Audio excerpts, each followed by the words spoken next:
Jaalatamtanii kabajamoo dhaggeeffattootaaf daawwattootaa TV humna wangeelaa iddoodhuma jirtanitti inni sammuu namaa gararraa ta'e nagaan Waaqayyoo hunduma keessanii wajjin haa ta'u. Torbanoota lamaan darbanii jijjiirama Waaqayyoo biyya keenya irratti fideef dubbii Waaqayyoo keessaa walii wajjin ilaalaa jirra.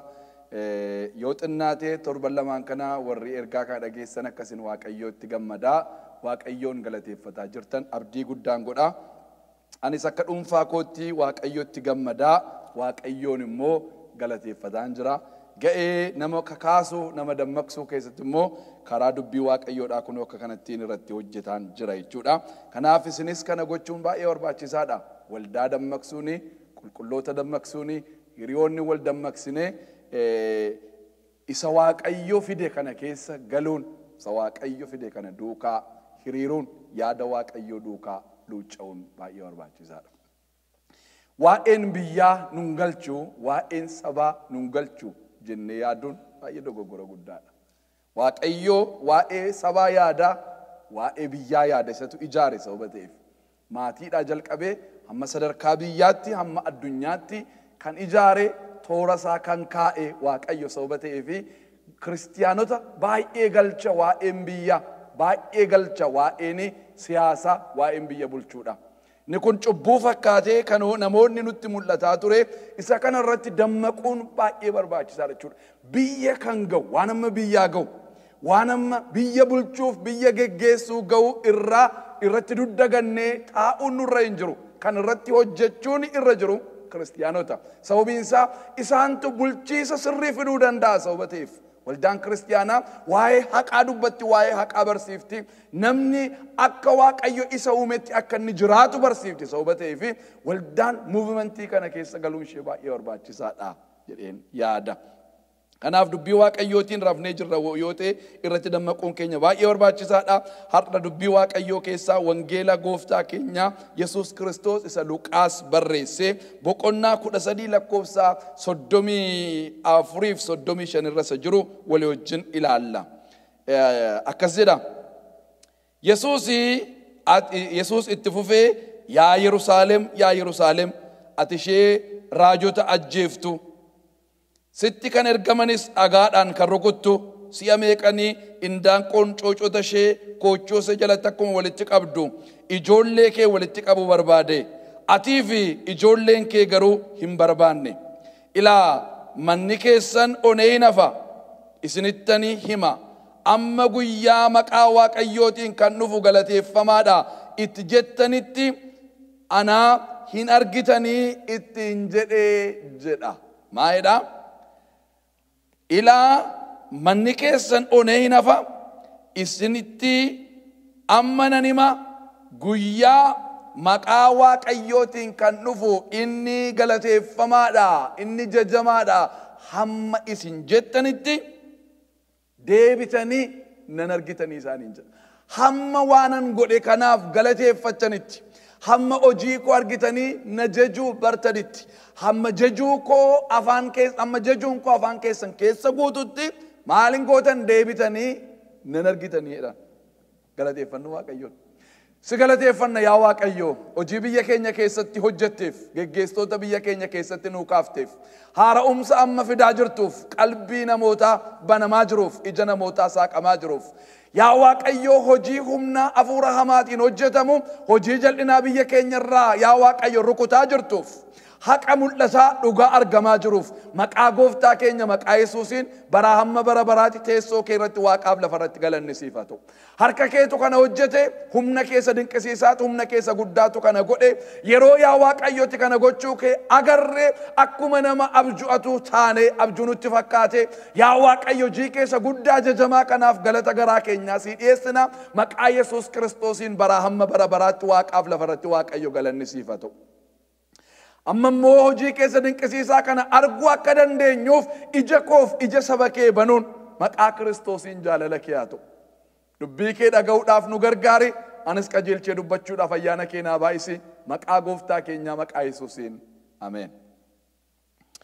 Ergaa nama dubbise kana Luqaas duwwaa miti kan barreesse, Maatiyoosis barreesseera.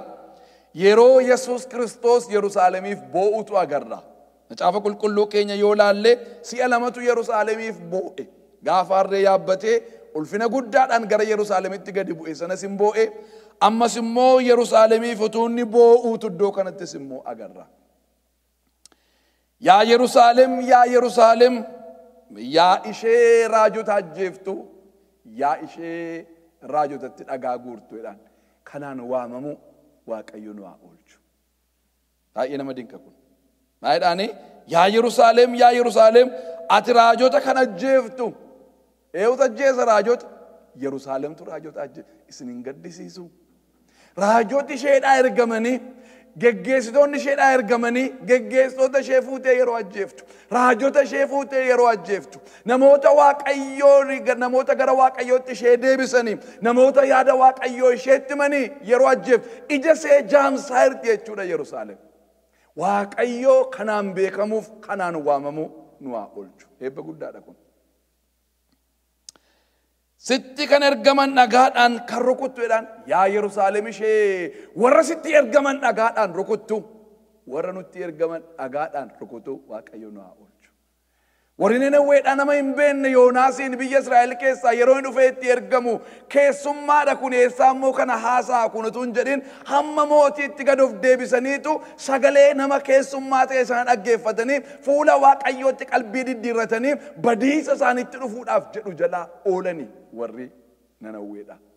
Kanaaf nusi raajota Waaqayyo nutti ergu, ergamoota Waaqayyo nutti ergu, geggeessitoota Waaqayyo nu kaasu, namoota Waaqayyo nu gidduudhaa kaasutti dhagaa guuruun isaan ajjeesuun nurra hin jiru. Yoo harka isaanii mirgaa qabne malee, yoo isaan jabeessine malee. Maqaan Waaqayyoo haa galateeffamu. Maayidhaani akka handaaqqoon coocota ishee walitti qabdutti si'a meeqan walitti si qabuu yaadee. Akka handaaqqoon coocota ishee walitti qabdutti si'a meeqan walitti si qabuu yaade. Ati garuu kana hubachuu dadhabde. Opportunity baay'ee, chaansii baay'ee miisii gootaniidhaaniira. Carraan fide carraa gurguddaa of bira dabarsitanii arguu dadhabdanii si'a meeqan jedha. Si'a meeqan akka handaaqqoon coocota ishee walitti qabdee koochoo ishee jala kaawwattuutti koochoo koo jala sin kaawwachuudhaaf walitti sin qabee eegumsa protection addaa isinii kennuudhaaf isin nyaachisuudhaaf isin gargaaruudhaaf tokkummaa keessan jabeessuudhaaf si'a meeqan yaade arguu dadhabdanii si'a meeqan nu gargaaruu yaalee laata Waaqayyo. Akka sabaatti akka biyyaatti chaansii meeqa of bira dabarsine laata? Firoota ko ani lallabaa wangeelaati nama siyaasaa miti. Abaa'oon yeroo inni caasaa dhiisee bee chaansii nuyi miisii goone keessaa inni isa tokko. Chaansii nuyi miisii goone keessaa. Amma immoo Waaqayyoo waggaa meeqa booddee deebi'ee fide kana. Isa kana yoo miisii goone tarii waggaa 30 kan biraa, waggaa 60 kan biraa, waggaa 100 nu eessisaa laata. Isa kana waan sodaadheeffan iyyaa iraan isinitti. Firoota kun dhagaa kabajamoo namoota Waaqayyoo gurguddootaa, beektootaa, dargaggootaa, haadhotii, abbootii, geggeessitootaa na dhaggeeffadhaa. Chaansii kana of bira hin dabarsinu kottaa. Kan of bira dabarsuun rakkina guddaa isaa fida. Maal goona ree? Isa Waaqayyo fide kanaaf Waaqayyoon galateeffachuu akka jedhuuni Waaqayyo hamma inni Waaqayyo biraa dhufe, inni olii dhufe galateeffamaan, jajamaan hamma jettanitti deebitanii nan agartanii maal taatu malee lafa onaa taatu malee duwwaan isin godha malee isinan diiga malee isin ijaaruudhaan Waaqayyo. Yeroo isa Waaqayyo fidu dinnu maal godhaa irra jechuudha? Waaqayyoon mormaa jirra jechuudha. Sirrii miti ati Waaqayyo ittiin jechaa irra jechuudha. An dhibba jijjiirama kana Waaqayyotu fide jedheen amanaan. Kreditiin kanan kennuuf Waaqayyo duwwaadhaaf. Namaan hojjeta of course namaan hojjeta Waaqayyo. Namoota gargaarameera Waaqayyo. Garuu ani namoota sanatu hin taane Waaqayyo isaanitti gargaarame sanaafan dhibba kreditii kennaaf. Namnis akka namaatti galata fudhachuun irra jiru jira. Warra hojii baay'ee hojjetanii fi ulfina dachaatu ta'aaf jedha ergamaan Phexros. Namoonni akka namootaatti iddoo Waaqayyoo bu'aneetu hin taane akka namootaatti ulfina fudhachuun isaan irra jiru, galata fudhachuun isaan irra jiru jira. Isa kana garuu harka namaa yeroon ilaalu keessatti hin argan harka namaa keessatti hin argan. Opinion isuma nuyi waggaa 27 beennuudha harka namaa hin argan keessatti. Zinigale harka lammaa harka biyyiin hin argan keessatti. Harka eenyuyyuu hin argan keessatti. Mi'a waraanaas hin argan keessatti. Lolas hin argan keessatti. Wanti an keessatti argu yoo jiraate Waaqayyo duwwaadhaaf Waaqayyo biraa dhufe kun. Waaqayyo biraa dhufe kun. Kanaafuu Waaqayyo jajamuutu galateeffamuutu leellifamuutu irra jira firoo tokko. Isa Waaqayyoof ta'u galata namaan kennina. Waaqayyo duwwaadhaaf kenna. Seera keessa deebii boqonnaa 8 lakkoofsa 17 fi lakkoofsa 18 irratti yoo ilaaltanii baay'ee waan isin quddoo sanatti agartu. Akeekkachiise Museen yeroo biyya kanaa sanatti naxxanii galtanii mootummaa mataa keessanii qabaatanii jiraachuu yeroo jalqabdanii kana humna kootiinan godhadhe akkan jenne of eeggadhaa. Kana humna kootiinan godhadhe badhaadhe akkan jenne of eeggadhaa. Humna ittiin hojjettee badhaatu kan sii kenne Waaqayyoodha. Dubbisuu maal oddoosan? Seera keessa deebii boqonnaa 8 baay'ee dubbii dinqiidha. Seera keessa deebii boqonnaa 8 17 fi 18 irraa kanaafis garaa keetti humna kootiif jabina irree kootu badhaadhummaa kana anaaf kenne hin jettata. Garuu Waaqayyo gooftaan kee akkuma har'a godhe kana kakuu isa abboota kee abdachiise cimsuudhaa jedhee ati badhaadhummaa akka godhattuu fi humna waan sii kenneef isa yaadadhu. Humna kana kan kennu yaada kana kan kennu qeerroon akka jajabaatu kan godhe qeerroon waraana yookaan rasaasa kan ni sodaanne kan godhe akka nama du'isa sodaachifnetti lapheesaa dhiibee warra mi'a waraanaa hidhatan baatan dura akka dhaabatu kan godhe warra opidiyoo keessa turanii yaada haaraa kanatti akka isaan dhufan kan godhe sodaa malee warruma isaan sodaachisaa ture jala taa'anii utuun sodaatiin utuu lubbuu isaanii mararsiifatiin akka isaan dubbatan kan godhe Waaqayyoodha. Kanaaf galata kana fudhata Waaqayyo. Humna kootiin jabina irree kootiin kana godhatte jetteen yaadin humna ittiin badhaatu kana kan sii kenne Waaqayyoodha. Dubbiin Waaqayyoodha. Kanaafuu Waaqayyoof galata galchuutu nurra jira. Yeroo Waaqayyoon itti galateeffannuudha kun. Yeroo itti wal jajnu miti amma kun. Inni dhufa seenaan hin galmaa gaaf tokko isaaf yaaddoon qabaatina. Seenaan keessan bareedee miidhagee galmaa isinii ta'a. Dhalootatti darba seenaan. Amma garuu yeroo Waaqayyoon jajuuti kun, yeroo Waaqayyoon galateeffachuuti kun, yeroo harka ofii gara Waaqayyoo ol kaasanii siif si duwwaatu godhee kana Waaqayyo galanni siif haa ta'u yeroo itti jennuudha firoota koo kun. Abalutu godhee humna koo godhee jabina koo godhee beekumsa koo godhee qabsoo koo godheeni miidhama biraa keessa nu galcha akka nama fuuraatti yoo yaanne. Akkeedhe mootiin Baabilooni Naabukadnezar mana isaa isa olaanurraa fooqii irratti ol ba'eetu sagannatii isaa irratti ol ba'eetu magaalaa Baabilooniin ijaaree ilaaleetu kuni Baabiloon ishee ani hirree koo isa jabaadhaani ulfina maqaa kootiif ijaarradhe miti mooree jedhe. Eewutu ijaaree anatu maaliin hirree koo isa jabaadhaan eewufan ijaaree ofii kootiif jedhe. Wanti nu ijaarre ofii keenyaaf yoo ta'e balaa keessa jirtaati akka itti yaadde yoo ta'e. Humna koof jabina koonan kana godhee jette yoo ta'e Waaqayyootti diina ta'aa jirtaati. Kanaafuu re'ee godhe Waaqayyo duwwaatu godhe. Geediyooniin yoo fudhattanii Geediyoon gaafa waraana waamu lola waamu eewutu dhaqee lolaa warra miidiyaanii naa wajjin gaafa jedhu nama 30 dhufee hiriire. Maal goota amma kanaa jedheen Waaqayyo. Annee lola kaa'innaanii hiikoo nama kanaan yoo dhattanii jabina kootiin kana goone waan jettaniifi ani immoo ulfina koo dabarsee nama kan biraaf kennuu waan ani hin barbaanneefi ofii koo hojjedheen ofii koo galateeffamuu barbaadaati deebisii jedheen warri sodaattan deebi'aa meennaa namni 20 mana isaatti gala.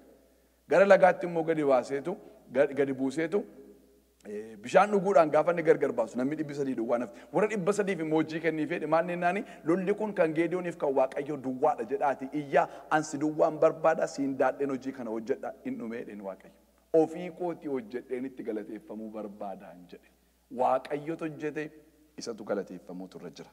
Kanaaf jijjiirama ta'e kana keessatti wanti nuyi goonu qabxiinni guddaan Waaqayyoon galateeffachuutu nurra jira. Inni lammaffaani yeroon jijjiiramaa yeroo barumsaati. Barumsa guddaa nu barbaachisa amma waldaa keessatti baru. Mana barumsaa keessatti kariikulamii keenya keessa galee waa'een mirga dhala namaa gatta'amee nu barsiifamuutu irra jira. Sababiin isaa akka ittiin hin guddanne waan taaneef mucummaadhuma keenyaa kaane akka itti abbaan nu guddise akka itti haati nu guddifte akka nu itti mana barumsaa keessatti jiraanne ifatamaa gattaa'e afaan qabadhu nuun jedhaadha malee mirga dhala namaa ilaalaa hin dhufne sababa ta'eef nus akkasuma godhaa mammaatti jiraanne sababa ta'eef mirgi koo mirga nama biraa sarbuu akka hin taane mirgi koo mirga nama biraa rajjetanii ofii ofiitiin mirga qabaachuu akka hin taane beekuun keenya baay'ee barbaachisaa sababa ta'eef yeroo itti ilaalchi keenya jijjiiramu ta'utu irra jira kun. Firoota ko Gooftaa Yesuus Kiristoos gara biyya lafaa yeroo dhufe waa'ee mootummaa Waaqayyoo barsiisuu yeroo jalqabe kakuu moofaa keessaa kakuu haaraatti nama dabarsaa jira. Kakuu haaraa sanatti namoota jijjiirama fidan sana warra bartoota jedhamanii sana gattaa'ee halkanii guyyaa waggaa 3 walakkaa guutuu isaan barsiise. Du'aa kaasuun amma libsuu ijaatti ture. Dhukkubsataa fayyisuun amma libsuu ijaatti ture. Jaamaa baduun, duudaa dhageessuun, naafa utaalchisuun, lamxii qulleessuun, seexanoota baasuun, maqaasaa waan barbaadan hamma libsuu ijaatti ture. Garuu bum godheedhuma yaada namaan jijjiir. Bum godhee ilaalcha namaan jijjiir. Ilaalcha jijjiiruun gattaa'anii barsiisuu barbaada. Overnightiin dhufu halkan tokkotti dhufu. Ganaa waggaa 3, waggaa 4, waggaa 5 fudhata kun wal barsiisuun. Kanaafuu kallattii jirru kallattii irra bobbaane hundumaatti namoota barsiisuutu nurra jira. Warri miidiyaa irra jirtan namoota barsiisaa, dhaaboliin siyaasaa warri geggeessan uummata keessan barsiisaa, warri waldaa geggeessan waldaa keessatti barsiisaa, warri mana barumsaa irraa barsiisaa jirtan kolleejjii irraa ta'u, mana barumsaa sagadiitii ammas oliitii yoo ta'e barsiisaa, hiriyoonni wal barsiisaa, mana keessatti maatiin taa'aatii wal barsiisaa, abbaan ijoolleesaa haati ijoolleesee barsiisutu irra jira, wal barsiisutu irra jira. Jijjiirami yeroo barachuu fi yeroo barsiisuu guddaaf keessaa qaba. Yeroo barachuuf yeroo barsiisuu guddaaf keessaa qaba. Yerootti amma waatti dogoggora laallee qubatti qabnu tun taane yerootti wal barsiifnu ni kun gaarii miti, ni kun gaariidha, ni kun biyya diigaa, ni kun biyya ijaaraa yerootti waliin jennudha. Yerootti callumannee wal ilaallu miti. Hadhaxxu yeroo jennu miti amma. Yeroo wal barsiisu. Yeroo wal barsiisu. Attamitti walii wajjin jiraata Oromoon. Attamitti sabaaf sablammootaa wajjin jiraata Oromoon. Attamitti biyya lafaa gubbaatti dhiibbaa fiduu dandeenya. Akkamittiin ol baanee mul'achuu dandeenya. Isee irratti hojjechuun keenya baay'ee barbaachisaadha. Sadaffaa. Jijjiiramni yeroo dhufu jijjiiramni yeroo hojiiti. Silaa Waaqayyo ofiisaa duwwaadhaa hojjetee ofiisaa duwwaadhaa jajamuu barbaada. Isee qabxii tokkoffaa godhee kaase. Amma immoo ga'een namaas jira. Isee immoo ilaaluutu nurra jira. Ga'ee namaa. Isa namni hin dandeenye hojjeta Waaqayyo. Isa namni hin dandeenye hojjeteetu kireeditii guutuu ofiisaatii fudhachuu barbaada. Isa ati hojjettu immoo siif si duwwaadhaaf dhiisa. Nuuf dhiisa. Fakkeenyaaf Israa'eloota yeroo biyya Gibxii baasee biyya aannaniif damma baasuttan naqee isin galchaa jedheen. Mana namni ijaarretti hidhattanii galtanii teessuu jedheen. Inni kun egaa isan ittiin sossobee lafa onaatti baafatudha. Dhaqanii yeroo kana aniin galanii waan isin dinquu aannanni waaqarraa garroobu hin jiru. Dammi lafa keessaa ol burqu hin jiru. Damma nyaachuuf gaagura hidhuutu isaan irra jira. Aannan dhuguuf loon horsiisuutu isaan irra jira. Loon horsiisu. Biyya Israa'eliin dhaqanii yoo laaltanii har'aan hin dhaqne akka dhaga'etti garuu lafichi lafa gogaadha. Aannantu keessaa yaa'a garuu. Inni galee aannantu keessaa yaa'a. Oomisha isaanii ofirra darbaniitu ergu iddoo garagaraatti ergu. Maaliin?